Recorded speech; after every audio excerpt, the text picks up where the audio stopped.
clients and prospects tend to benefit from our platform because the platform keeps growing, it keeps evolving. We keep adjusting it for net new needs. One of the approaches that I've liked to take is to never say no. Let's talk about it. Let's see what the opportunity is. AI is certainly top of mind and very topical these days, but we are looking at ways to have predictive responses for perhaps things such as calls coming into our help desk, looking at how we can look at the data, because we get a lot of data. I had this very charismatic district manager, and he would drop me and my counterpart in a residential area in Markham. He'd look at his watch, he'd pull out a newspaper. The old school. He'd say, see you in an hour. And literally I had my little cue cards and things like that. Yeah. I'd walk the street and knock on doors. We went to Hakone, Tokyo, Osaka, Nara, Gora, Kyoto. I saw a sumo match that happened. They had their grand sumo tournament, which was amazing. I think you have to be authentic. And what does that mean? I think it's understanding who you are and being true to what it is that allows you to be comfortable, comfortable with yourself. Welcome to the Health Tech Horizons podcast, a lab health dedicated space where innovation meets excellence in healthcare. If you're captivated by the dynamic evolution of healthcare, intrigued by the transformative power of technology, and thrilled about pioneering new frontiers in health, this is the place for you. Join us as we spotlight trailblazers, individuals and organizations who are not merely chasing horizons, but shaping them. Get ready for engaging conversations, valuable insights, and a sprinkle of inspiration. I'm Anna Maria Palucci, your host and fellow advocate on this journey of reimagining and redefining healthcare together. Today, we're honored to have Andrew Munroe with us representing NexgenRx, a company at the forefront of healthcare management solutions. NexgenRx, established in 2003 and publicly traded, stands out as Canada's exclusive, independent, full-service third-party administrator and technology solutions provider. They offer a unique blend of proprietary technology and comprehensive services, encompassing both front and back-end services ranging from plan design, setup, eligibility verification, enrollment management, claims receipt, and payment for traditional and our bank system, including mobile access options, all integrated with advanced claims adjudication and extensive provider network coverage. So join us as Andrew Munroe delves into the commitment of NexgenRx to innovation, partnership, and excellence in service. He is the Senior Vice President of Operations, Pharma, and Payor Partners. With a career spanning across multinational corporations and startups, Andrew brings a wealth of experience and a diverse perspective to the table.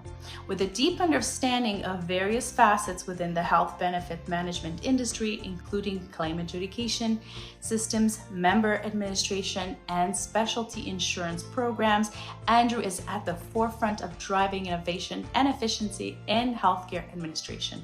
Stay tuned for insightful conversations, industry insights, and the latest trends shaping the future of healthcare administration. I'm really excited to have you here today. It's actually kind of a full circle for me. I started as a nurse case manager and worked in reimbursement. And that's how I was first exposed to the company, learning about the different adjudicators. So today is a great opportunity to share thoughts and learn about this space and also this company, and ideally about yourself and your journey as a professional and all the things that we're curious about. So thank you for making the time to come and join us. Thank you for making it happen. Yes. So what I'd like to start with is to go over what the company is and how it fits into the larger landscape of reimbursement and access to drug in a very simple way for people that wouldn't otherwise know about the company. And then obviously we can go deeper into things as we progress. Okay, sure. Well, let me start with the beginning in terms of NexgenRx. NexgenRx was founded by Ron Lokes, my boss, and it was based on an adjudication platform, adjudicating drugs, healthcare, health and dental, and extended healthcare. And that adjudication platform, really looking at how we've leveraged that to process employee benefits. And when paying employee benefits, we've developed a very flexible approach of how to accommodate any sort of scenario that somebody would have in the health space. So whether we're paying drugs, dental, healthcare, the various plan designs and the setups that many different employers would have in terms of offering coverage, we've learned to be accommodating, we've learned to be flexible, we've learned to be nimble. So the company was incorporated in 2004, and we started off with traditional employee groups, doing administrative services only for these particular groups, and then evolving our technology as our scenario and sales opportunities changed and increased. The software platform really evolved into a SaaS, software as a service platform. And so as our opportunities changed, we developed the software to change along with it. Clients and prospects tend to benefit from our platform because the platform keeps growing, it keeps evolving. We keep adjusting it for net new needs, new situations. So one of the approaches that I've liked to take is to never say no. Let's talk about it. Let's see what the opportunity is. So that's how we've grown. We focus on a couple different areas: third-party administration, TPA business, a third-party payer. So we're the adjudication. In the later years, we evolved into patient support programs, servicing patient support programs by leveraging our technology using the claims transactions. And we have another platform within that called the Claim Exchange, where it's a medium through which practitioners, extended healthcare practitioners, can submit claims on behalf of their patients and have those adjudicated. So those are the main platforms. And then, of course, we wholesale the product to insurance carriers or large, let's say, TPAs who want to be able to process claims on their behalf. So we have a large employer, they want to process their own claims. We lease them the system, and we just basically act as a software provider. Quite a wide range of services, but very much core and interrelated. If you were to break each one of them, what are the biggest opportunities or benefits to the client? And what are the pain points that you're removing? And why is your technology differentiating in the market? Well, we offer an alternative to the traditional insurance model. And so whether it's a traditional insurance plan that somebody would have offered that's fully insured with all the costs that are laid into that, offered by one of the big insurance carriers or medium-sized insurance carriers. Underneath the ASO model, administrative services, we just charge on a transactional basis. And so there's full disclosure. It's very transparent in terms of what we're charging. We don't get a percentage of the adjudicated amount. So for example, if a transaction comes in and it's $1,000, underneath the traditional model, they would have a percentage of that claims dollar. So let's say it was 5%, they get 5% of $1,000 or 10% of $1,000 or 10% or 5% of $100. So, we just have a flat transaction cost. So whether it's $1,000 claim, $10 claim, doesn't matter. We still make the same amount of money. Whereas in the traditional model, they make more for a larger claim, right? So that works very well for a company that's planning to scale. Absolutely, absolutely. So in terms of, what our technology, the problems that we're solving. So we're offering a cost-efficient way. It's predictable costs in terms of what your program will cost you. You can predict how much your program is going to cost you as your business scales with us, as your clientele scales. So whether your patient support program and your number of patients on medication is going to increase, or whether it's a group and the number of employees grows underneath the block, you can predict how much that's going to cost you as your business scales, as the opportunity scales. The other benefit is, again, going back to the SAAS model, the benefit is as we get new requests, different scenarios, we will scale and build the technology to accommodate that. So subsequent prospects and people who join on our platform, they benefit from, the tires have been kicked in terms of what the technology can do. And we're constantly evolving the technology based on feedback and net new opportunities. And what I like about the fact that you are working with multiple clients is in different scenarios, anything from pharmacy, I assume, to clinics, to PSP vendors, to insurance or payers? Yeah. So I'll break it down differently. So our typical client in the TPA scenario would be a plan sponsor who would be an employer group. Employer who wants to offer benefits to their employees. Could be a union who wants to offer benefits to the members. In the PSP space, our clients would be patient support programs who are looking for, a virtual card, somebody who can offer the transactions and accommodate that and provide reporting. So in that space. Also, the reporting is packaged into it. Correct. Amazing. Correct. And for practitioners, we're a medium through which they can submit claims on behalf of their patients and receive payment. We're a payment medium, so we're not paying the claims from our pocket per se. We collect funds from our programs. We keep those in trust, and then we remit payments on their behalf. Everything that we process is processed based on rules. So our adjudication system is a rules-based adjudication system. So we set up a program based on the rules. We agree on what the rules are. We take instruction and give advice based on our experience. Set it up and code it so that it adjudicates based on these rules. And you'll have an occasion where a program plan sponsor wants to make an exception. So we can code and make an exception to break the rule, so to speak, in those exceptions. But that's the main flexibility piece that we're looking at, where we can make adjustments for our clients on the fly. When you're talking about rules, in my mind, I'm thinking algorithms, AI. Am I taking it too far? Is that in the conversation? Certainly, yeah. So we are currently in discussion with a couple different strategic partners looking at how we can augment the service. AI is certainly top of mind and very topical these days, but we are looking at ways to have predictive responses for perhaps things such as calls coming into our help desk, looking at how we can look at the data, because we get a lot of data. We get a lot of data. And so what types of things can we offer our clients? Some, baked in terms of, value-added service, some fee for service. So those are definitely things that we're looking at right now. And there's a couple interesting opportunities. Can't really talk about those right now. I get it. I'm just probing as far as you'll let me go with the questions. No problem. But there's definitely a need for that. And, we have a mobile app. And so there's a couple angles where we're looking at improving the GUI. So, from a patient's use or certificate's use of the mobile app, how are they going to continue to use the mobile app? Because I don't know if your phone's like my phone. The memory starts to get full and I'm trying to delete stuff. Right. So, which one goes first? That's right. Right. So we want to make sure that people are utilizing our app more than some other apps. So you're constantly trying to refresh it and make sure that it's attractive, it's providing value.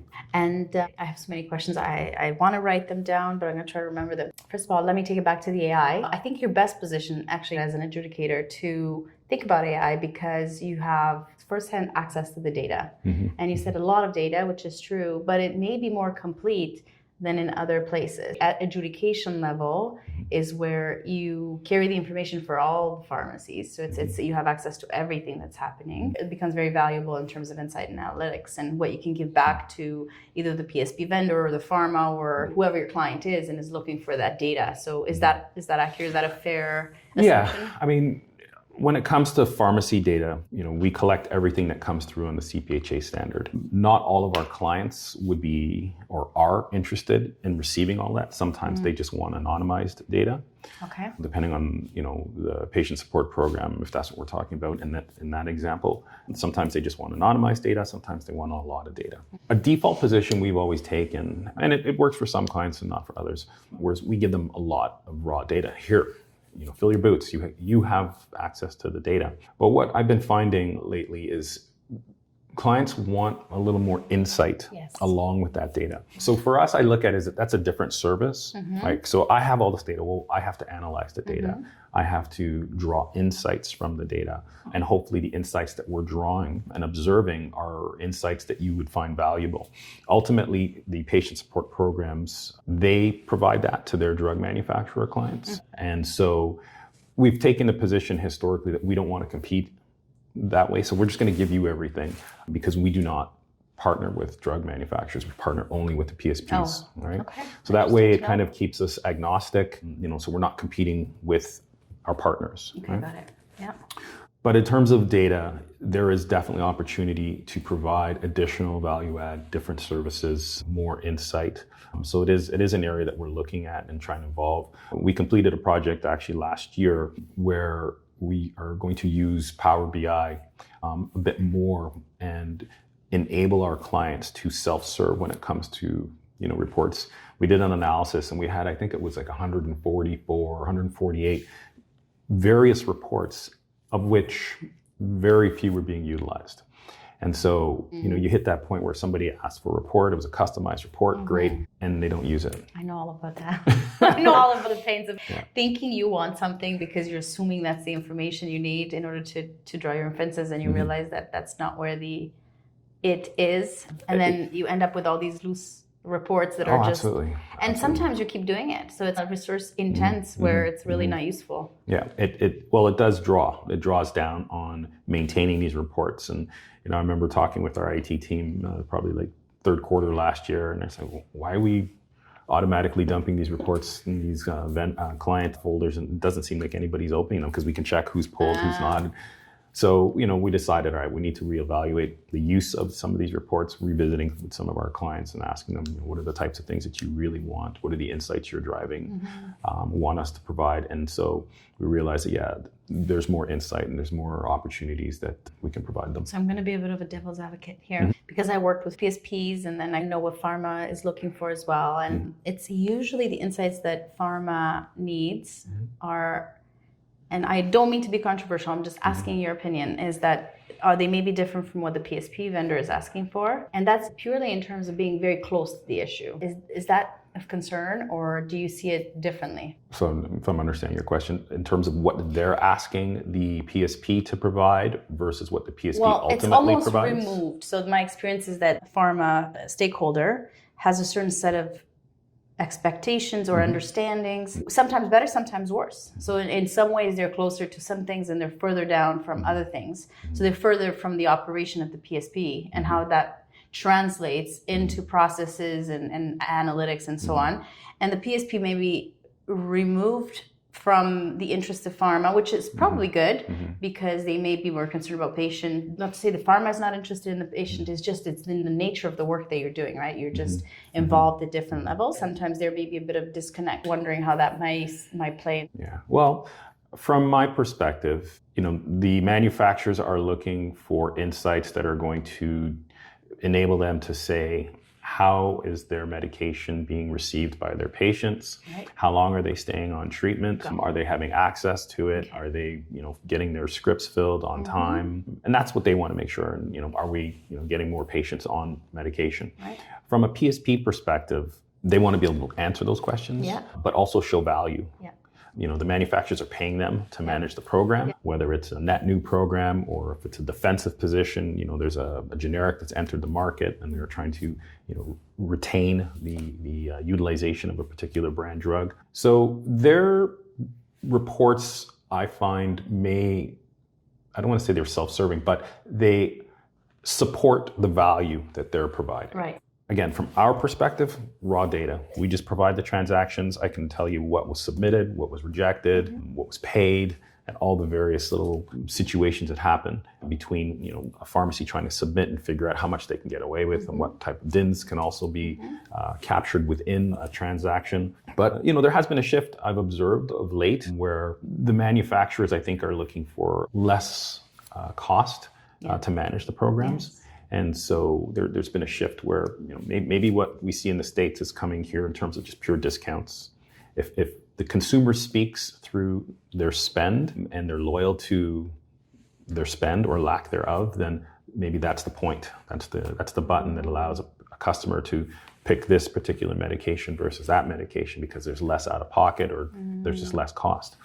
And so from a manufacturer perspective, they can just make it available by letting it cost less, then that's a strategy, right? It's an old school strategy. Well, it is. It's a great strategy, especially it works really well with generics and over the counter and all of those. But when you're talking about specialty, rare disease, orphan drugs, it's a bit more complicated 100%. Because of their profit margins and because they're investing a lot in R&D. And as we all know, the costs for creating those drugs are actually quite high as well. And so that might be more challenging, right? Would you say, or?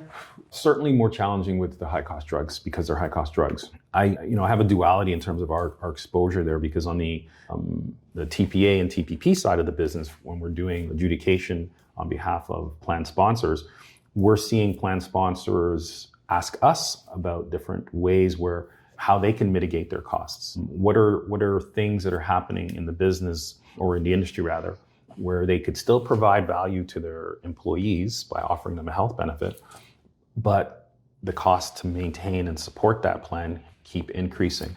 So they're asking us for suggestions on PSP programs and where can they share some costs and offload some of the expense. So sometimes, we play the role within the TPA and TPP world where we're acting as a concierge, where we're helping plan sponsors to navigate different areas of funding, whether it's a provincial program that might be able to offset some of the cost, whether it's a benevolent program through a drug manufacturer or a regular PSP program, a coupon discount program. And these will help the private payer pay less in order to maintain a plan. Very cool. I love it. And so I guess my natural next question is, I've had a look at your profile and I see your profile is very heavy in operations and side-by-side account management. It's almost parallel intersecting and parallel again. It's an interesting dynamic with very steady insurance and adjudication. So I'm asking that because I don't think, so first of all, I think the most successful business development person has to be gifted. So you have to have a gift of some sort, but you also have to understand operations really well in order to do well. And I've heard of your reputation as someone who's extremely professional and doing really well with people. So tell me a little bit about your career, Sure. how you evolved, the companies that you worked for, if and when you feel appropriate, and how did you gain your knowledge, experience? What did you take with you from every role, and how are you using it currently, and how is it serving you? Okay. Well, my foray into insurance was kind of an accident, to be honest. So when I was graduating from University of Toronto, I attended a job fair downtown, and I approached Prudential Securities desk, met a guy, and anyhow, long story short, I ended up getting an interview with Prudential Insurance. And so I started in insurance, selling life insurance. We had an office in Markham, and I had this very charismatic district manager, and he would drop me and my counterpart in a residential area in Markham. He'd look at his watch, he'd pull out a newspaper. The old school way. He'd say, "See you in an hour." And literally I had my little cue cards and things like that. Yeah. I'd walk the street and knock on doors. Yeah. And people are having dinner and they open the door and they're all skinny and That is giving them a pitch. Oh, it was crazy. We'd buy a list of new parents. So people who just had a child, would call them up because there's a life need. Yeah. So I started in insurance, and I met some people while I was at university as well. And they had started a company literally out of a frat house. And I started with them. And at the time it was called Hygeia Travel Health. And then we turned it to Hygeia Corporation. So I was an equity partner in that business. And the business was essentially, we negotiated discounts for out-of-country claims. And so at the time what was happening in Ontario, they kind of stopped paying for out-of-country claims the full amount that they would pay, right? So we would get insurance companies as clients and offer to negotiate their out-of-country claims. And in return, we would get a percentage of the savings. So let's say, for example, somebody had a snowbird, went to Cedars Sinai Hospital, had a heart attack. There's a $75,000 US bill, probably $150,000 to be honest. We'd negotiate that down, cut it in half. Instead of paying $100,000, let's say they got to pay 20, we'd save them 80 and we get a percentage of the 80. So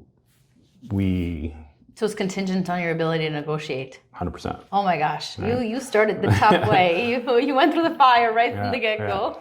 And so, working with insurance companies and payers from then, working and these insurance companies who were dealing with travel insurance out of country, they were processing claims and claims adjudication and whatnot. Anyhow, so then that's how I started continued to start within insurance and meet some people on the adjudication side and working through that. So it's always been adjudication, claims, and then of course, there's a natural progression, the systems that these things are adjudicated on.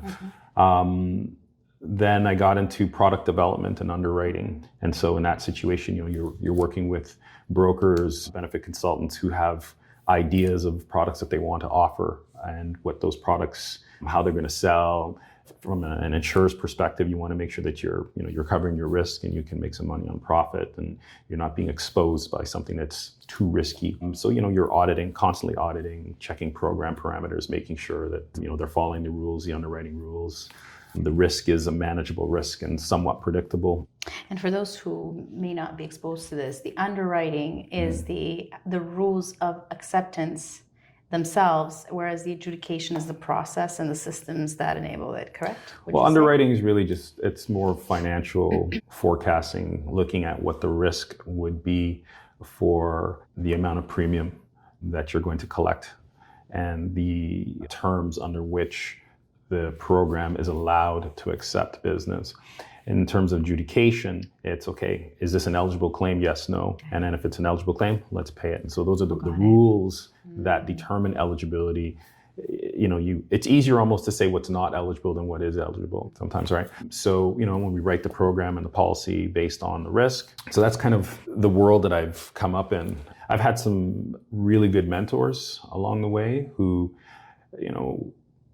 gave me opportunities, opened up doors. I got invited to meetings that I probably shouldn't have been at an earlier part of my career, but you learn and you listen and you just see how people move and you understand the types of questions to ask and listen to and the problems to solve for. What are people really looking for in a solution? If it's an insurance solution, what really is something that's attractive to a consumer, but also makes sense?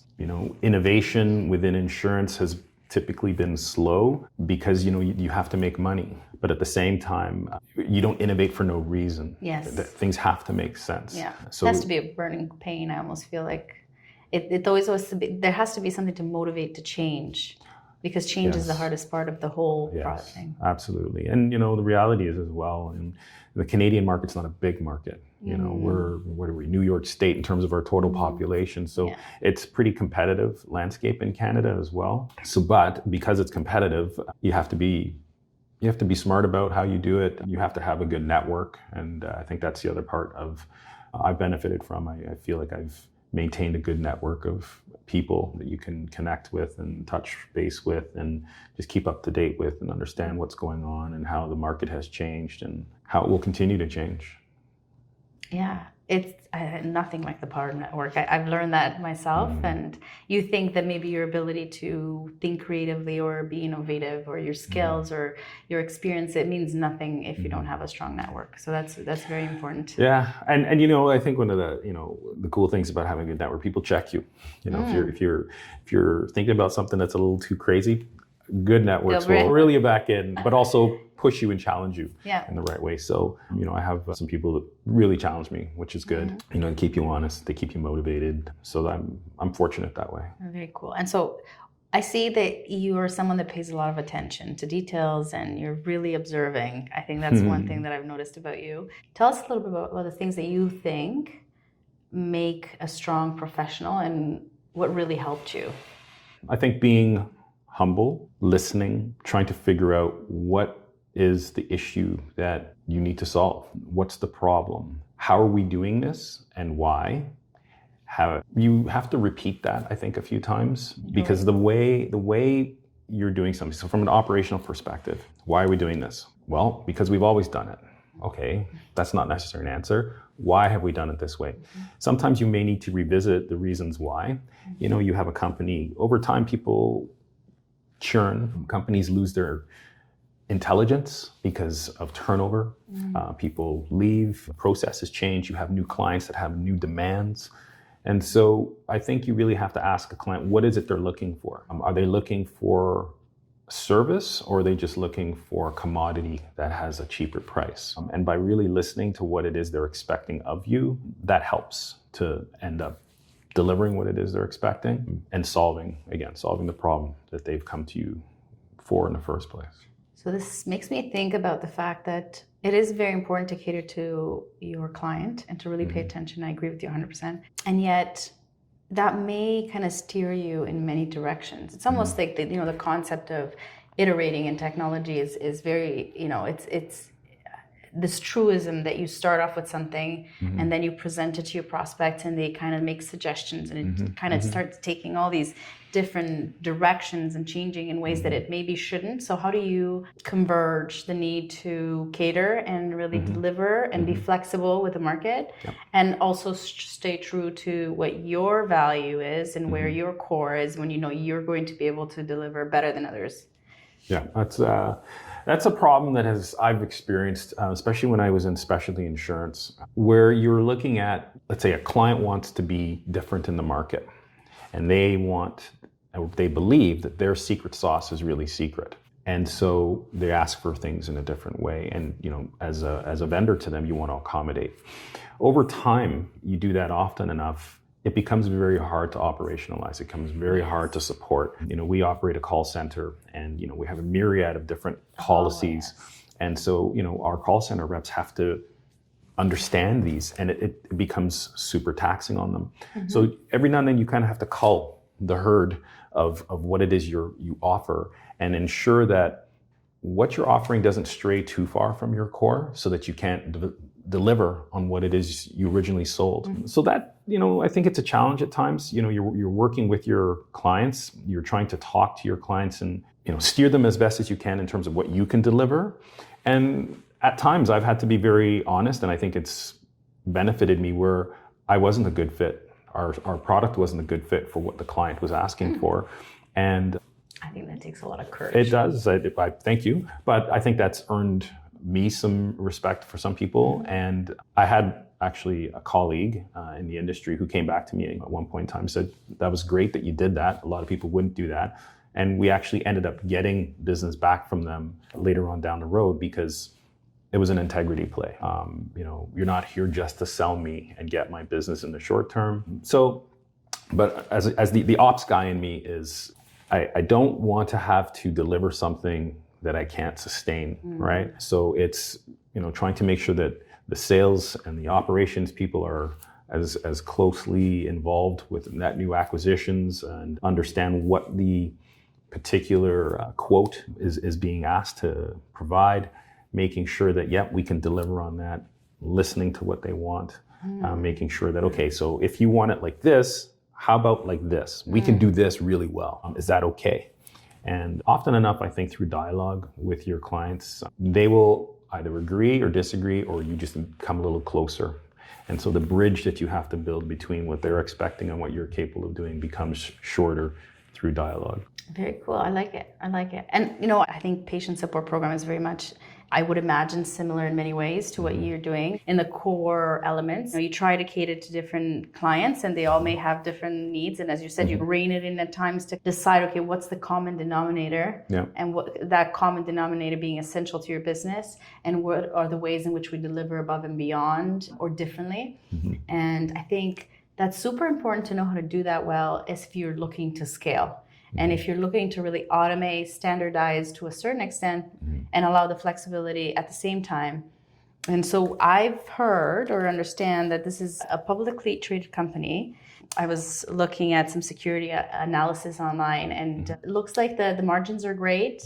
You guys are doing very well towards your investors. Over 8 years of data, there's steady growth and steady improvement and lowered deficit margins. And so you're doing really well financially in terms of being steady and being focused. And no, I wish I could take credit for that, but I'm on the inside. I'm on the ops side. But I think it speaks to to the credibility and to the longevity and to the steady pace. I think that's very important. Yeah, for us, we're like I said, we're sticking to our knitting. We have our core verticals that I think we serve well. There's certain verticals where there's more untapped opportunity for us. We certainly believe that in the SAAS model, there's a lot of untapped potential or room. Also within the PSP vertical, there's a lot more room. The traditional TPA and traditional TPP markets, they're somewhat saturated. There's a few players that are already there. There's been a ton of acquisition in the market from a distributor perspective. So you have some really big players who are becoming bigger. Yes. And as such, they have their preferences. So if they already have a relationship with so-and-so, that relationship's just going to get deeper. That's it. So we look at a couple different ways of doing things. We want to put hooks in our best clients to make sure that, they're finding value in everything that we provide to them. We're looking at different ways where we become the sole provider to them for many more different, customizing as much as makes sense so that we can provide the solution that they're looking for. Some of our partners, they buy into us, so one of the benefits of being a publicly traded company, they benefit from our success. So we look at that opportunity as well. But, we're just trying to stick to our core, and deliver on what we do well. And one of the things that we've found is, word of mouth. So when you're doing well, especially in different verticals. And I want to say within our TPA and TPP business, especially within multi-employer trust and the union world, if you do well and do good by a particular union local, they will refer you to others. And once you're in, it's pretty sticky business. Yeah. You earn their trust and you deliver. You're looking pretty good with them. Yeah, very cool. And so I'm going to take it back just a second to the opportunity in the SaaS and PSP vertical. Can you elaborate on that? What does that look like? And if anything could come out of our conversation, what would that be? Okay, so with the SaaS piece, you have larger entities who want to have more of a control position in how they run their business. And so if you have, whether it's a large payer or a large TPA or a large broker, they feel that that's an additional service they might be able to add to their clients. And so if they take that in-house, they can control the service, they can control the quality of that. So we provide them with the platform that they can take it in-house. So if we give them the adjudication platform, we train them up, teach them how to use it, and we walk them down the aisle for a period of time. We put subject matter experts either in office and we train with them, get them up to speed, and then it's let them go. They run the system, they adjudicate the system, so they can apply their own service level standards to their clients. And in that situation, we're just a software vendor. Right? Okay. And in terms of the PSP world, I think there's a lot of upside because we can accommodate what their needs are. So if they can think about it, 9 times out of 10, we can do it.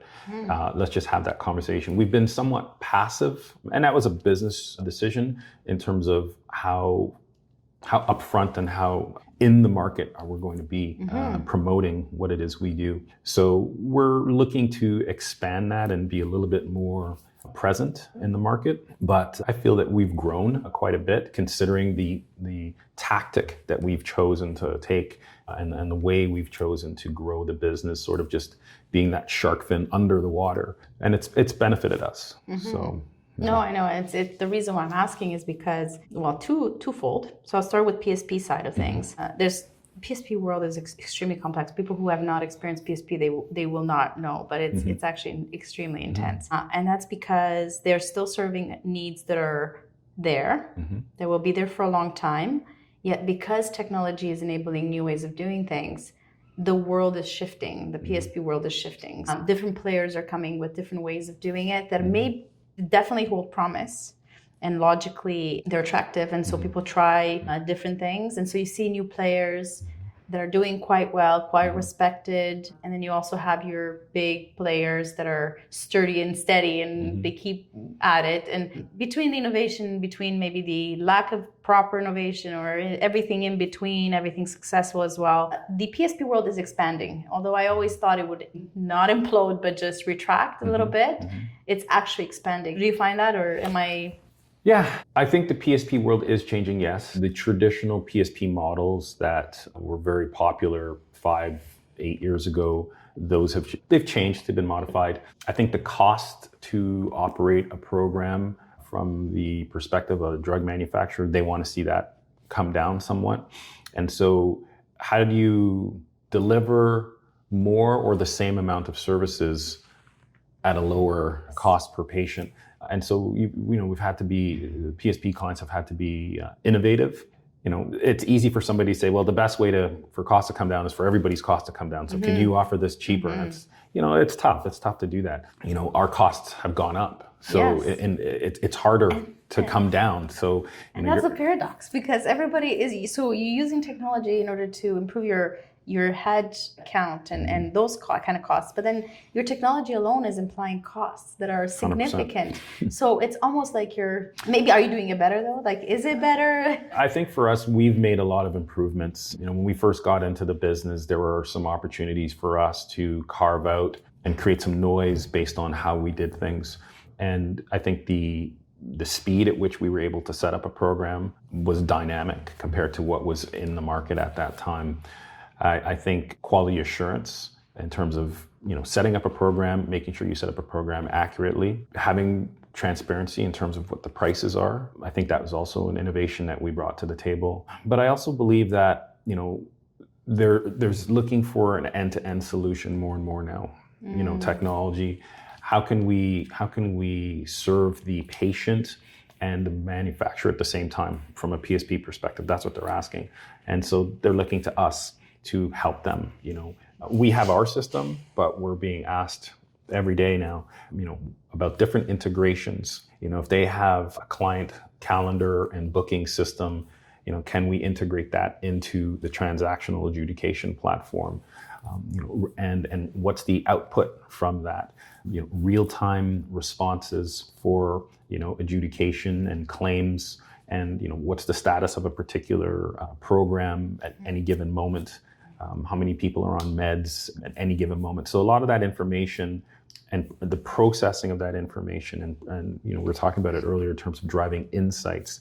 I think that's something there's opportunities, to provide these things. And some of these things you provide at cost, obviously, because there's a lot of brain power that has to drive the insights. So I think there's definitely some opportunities there. And then when you're looking at technology, how do you ultimately ensure that the patient stays on medication?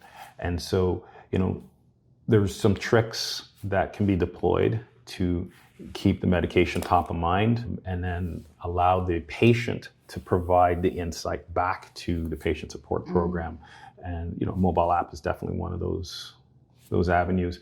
It's expensive to have a nurse practitioner phone the patient and have them capture what kind of adverse response have you had to the medication that you're taking and things like that. Well, what if the patient just keys it in themselves, and you make it easy for them to key it in through their mobile app? So there's a lot of different things. The wearables and all the IoTs that are going to be happening, and all Absolutely. this ambient healthcare is going to, I do believe it's going to change the game, and slowly, but it's, in some ways, there's big leaps made. So I can see, okay, so two things here. Integrations is a big topic.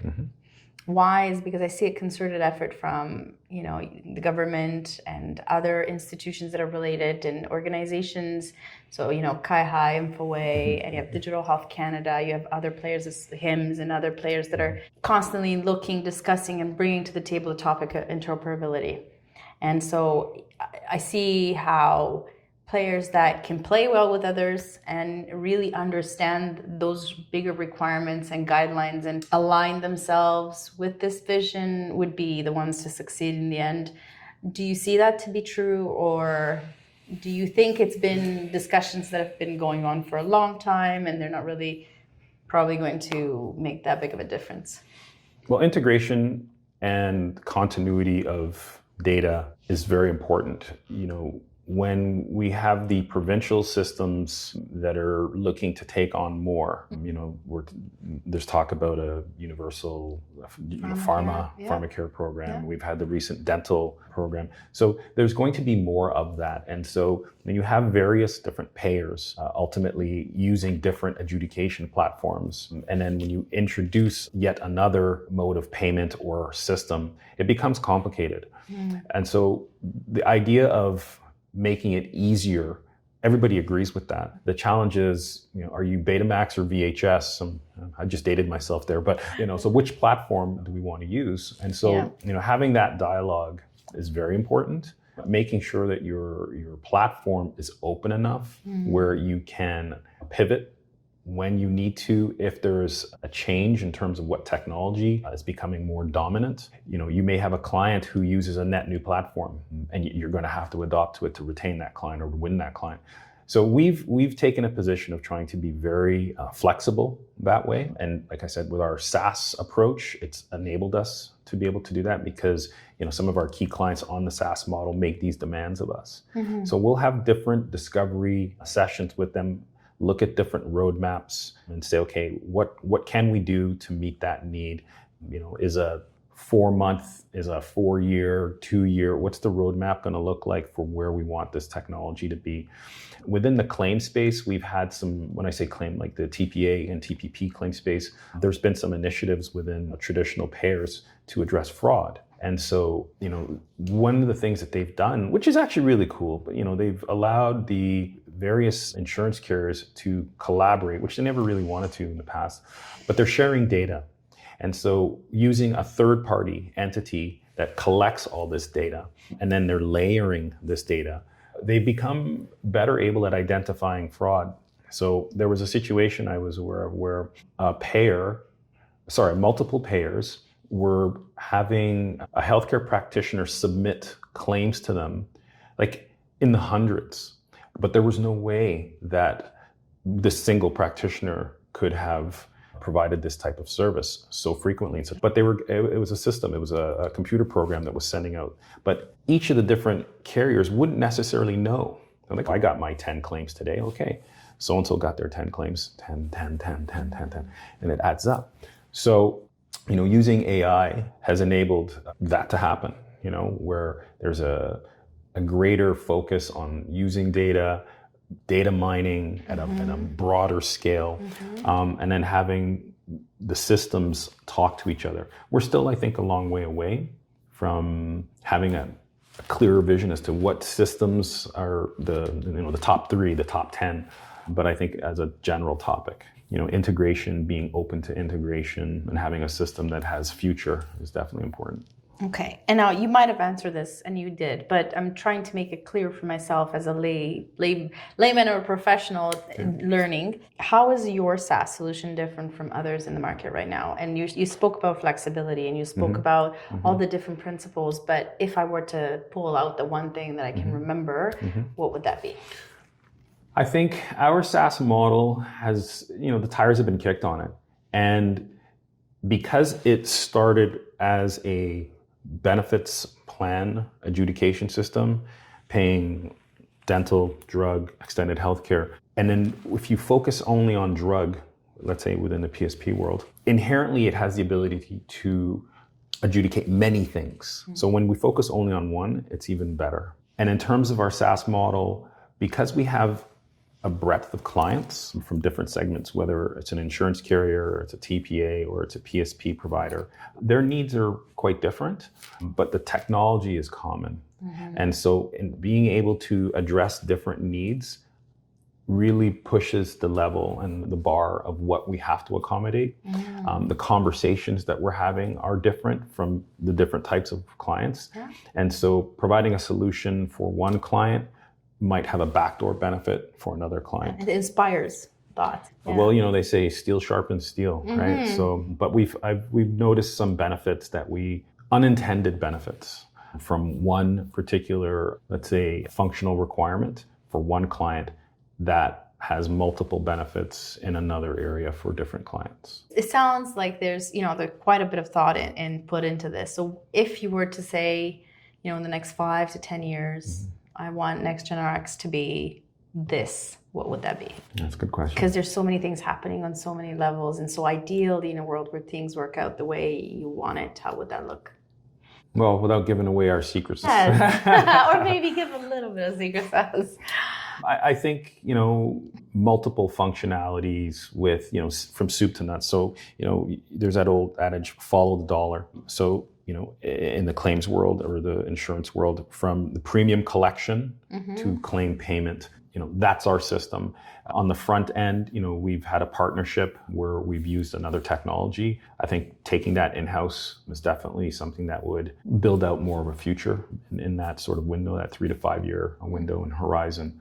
But you want to be able to control the life cycle of the dollar in that healthcare transaction. Right. No, very cool. Good luck. Thank you.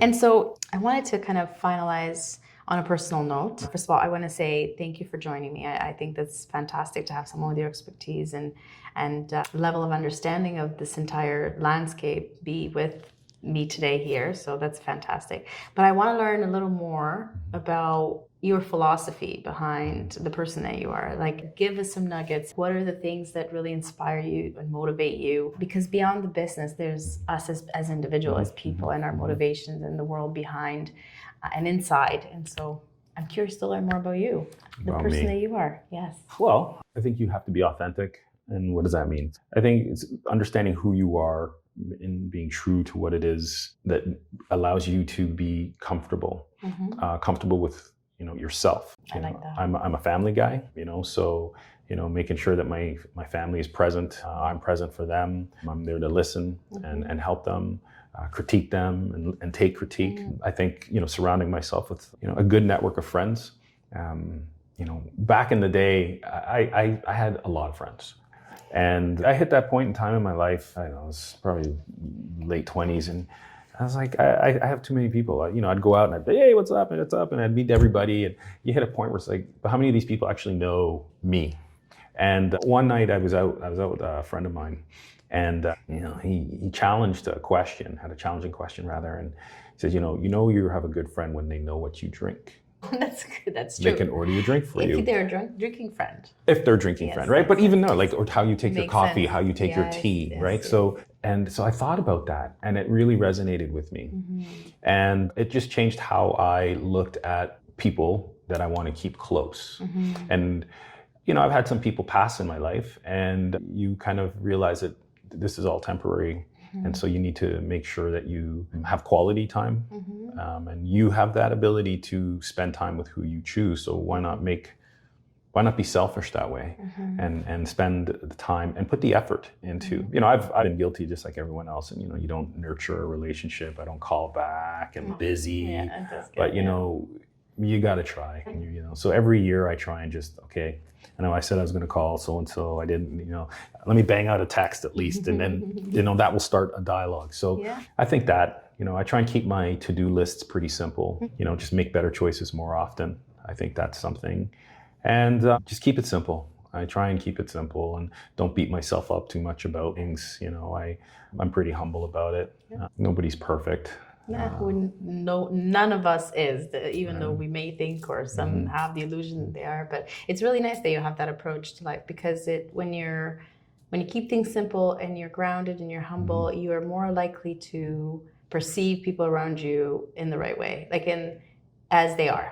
Because you're paying attention, you're not busy thinking about yourself all the time. So it's Yeah.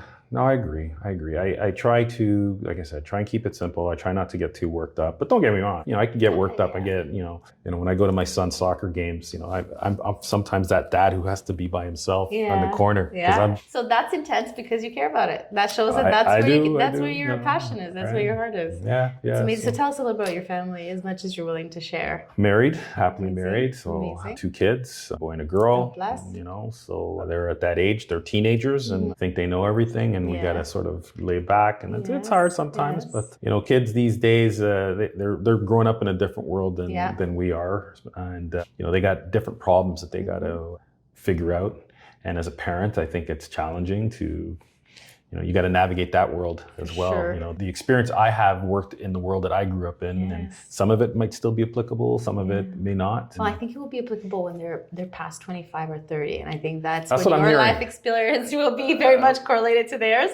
But until then, you guys will live in different That's what worlds. I'm hearing. I'm hoping for that one. Yeah. But all of this just makes me feel good about spending time with my family, traveling. That's another thing. We made a decision as a family. We like to travel. Every time we travel, we learn. You learn about culture, you learn about yourself, you learn about the bigger picture. You see how similar we all are, even though we feel we're so different. We're all pretty similar. It enriches your mind, your soul to travel. So I would recommend people travel often if they have the opportunity. Yeah. It's interesting you say that, because every time I travel for a bit of an extended period, not just like a 4 or 5 day thing, when I come back, I always say I'm a slightly different version of myself. Of course, yeah. And that's why I love it, because I'm the same person, obviously, nothing really changed, but the added layer just like you said, of complexities and learning other cultures and tasting different foods. And it's the seasoning of life, it right? is, You get different. Definitely, So different. So tell us a little bit about Japan. I'm curious to know. I mean, we've had a chat about it, but I want to hear Japan was the great. highlights. Japan was great. Such a rich culture, ancient culture. Their food, amazing. Their style. I think probably the style, just watching the style, from traditional kimono garb, to... They actually wear that on the street? Oh, yeah. Yeah? Oh, yeah. It's crazy. Yes. To, your hip-hop street kids who are just there, and everybody in between, whether it's a grandma who's, wearing a nice big puffy jacket and looks cool doing it, it was, and it all just meshed. Do you find them more comfortable in their skin, or do you find that they have more variety in the ways they express themselves?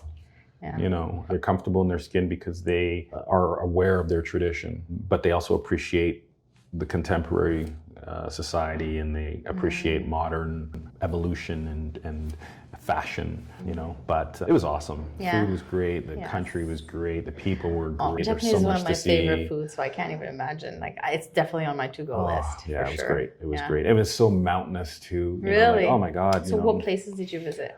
We went to Hakone, Tokyo, Osaka, Nara, Gora, Kyoto. I saw a sumo match. It happened. They had their grand sumo tournament, which was amazing. Was it as cool as I would think? It is. It's funny you see it on TV, but then when you're there, and it's like, oh my God, these guys are like superheroes, Oh, they're huge. Side, they're huge. Some of these guys, and you think, like I said, he doesn't look that tall, but you think about it, you see how wide he is. And, some guy who's 6'1", let's say, but he's weighing 400 pounds and agile. It's a long day. You go and you visit and you see what's going on, and they start with the undercard matches until they hit and it's a tournament. So it's a 15-day tournament. So we just visited for one day. Okay. But that was really cool. That was Very fun. Nice. And they have, I'm assuming, breaks in between, and there's food and people like. There's kind of like an intermission where you break in between the sessions, and in terms of the rankings of different types of sumo, and you get they have different rankings, and with that there's a certain honor that's associated with it. But it's a cool day, and we go for breaks and beer, and it was fun. Very cool. Do you have another one lined up, like another trip? Or another trip? Yeah, I want to go to Africa. I think that would be kind of cool. Where in Africa? Well, I think I want to do Egypt, Tanzania, South Africa. I just got to pick maybe one more. Maybe do, I don't know. I wanted to do Morocco too. Morocco. My wife went to Morocco with her mom, and she wants to go back. She's like, we got to go together. Yeah. I mean, from what I know, I haven't been, but Morocco, Egypt, those are places I'd love to visit too. Yeah, traveling is a lot of fun. I'm looking forward to doing some myself as well. Just things are busy now, but eventually it'll clear up a little bit. Very cool. So things are looking busy ahead. Yeah, we have a pretty good calendar of prospects that, we're working through. We have some good conversations to continue to have with some of our existing clients and some prospects, both on, the various different business verticals that we have, within our TPA and TPP business and in our PSP business. In our PSP business, we're trying to put ourselves in a position where we can help our clients win business. So that's actually, I think, one of the biggest challenges, because sometimes you find that more than one client is competing in an RFP for the same piece of business, and they're both talking to you, asking you for, can you give me an advantage here or there? What can we do? And it's I can do the same thing for both of you. And it's really ultimately about how they leverage that. It comes down to them taking it and using it to the best of its ability, and it's maximizing the solution. 100%. Because how many more bells and whistles? And as we all know, the more you offer, the more loss people get. It's like there has to be a core, something clear, something you can do, and then just doing it properly. So it's right. In the insurance world, one of the things that I used to do with a program is, we give someone a head start. Somebody would come up with a real neat idea, but once they've launched that idea, and if we're the engine that's helping them, their competitors are looking at that idea and already working on replicating it. So if they come to us, I can say, well, I have a deal with this particular client. I'm going to honor this deal, but I've given them a head start. So I'm not going to just replicate what it is you or they do for you, because that's not right. But I don't want to lose the business in the same point, because they'll go to one of our competitors and copy that, right? Yeah. So, that's where the relationship aspects of things kicks in. That's always the way of being a vendor. It's that fine balance. And I think integrity is crucial. It is crucial because there's no other way. And I see core to everything you're talking. So it's a nice way to know that you can enter a relationship where you're safe from that point of view. It's like there's a level of understanding and reassurance that you're not going to be taken for granted or 100%. 100%. And, we're in relationships for the long term. As our clients grow, ultimately we grow. So, to have a quick win, but you're not getting the renewal on that, or you've upset someone else, doesn't work for me. Yeah. No, that makes sense. And I think that's the best policy. Honesty is the best policy. Absolutely. I wish you the best. Thank you. I hope that all your personal and professional and career dreams come true. Thank you. And for NexgenRx, I hope that everything turns out the way it should. I would love to have you as a guest again in the future. So hopefully we'll talk about that and see how that works out. And if anybody wants to reach out, what's the best way? And who are you open to reaching to you? Anybody who's in the claims paying world, PSP world, TPA, third-party payer world, you can reach me at NexgenRx. My email, amunroe@nexgenrx.com. Cool. And very active on LinkedIn, I assume, as well? Yes, I'm on LinkedIn. Very cool. Thank you. It was an honor and a pleasure to have you, and I look forward to it next time. Thank you. Thank you for being here. I'm happy. Thank you.